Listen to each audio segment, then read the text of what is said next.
Et donc les Gilets jaunes qui espèrent rebooster leur collectif avec cette première marche de l'année 2023. Oui, manifestation à Paris et dans 50 communes de France. 4 ans après la naissance du mouvement, ils sont de retour dans la rue avec différentes revendications, inflation, réforme des retraites et de l'assurance chômage ou encore crise de l'énergie.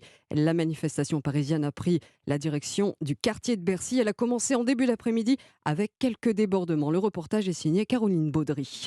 Après quelques échauffourées avec les forces de l'ordre, le cortège s'élance. Plusieurs centaines de manifestants arpentent les boulevards. Thierry-Paul Valette est l'un des porte-parole du mouvement. On espère toujours avoir des centaines de milliers de Français dans la rue. Alors forcément, on est toujours un petit peu déçus dès que c'est pas le cas. Mais aujourd'hui, ce n'est pas un événement exceptionnel, c'est la continuité.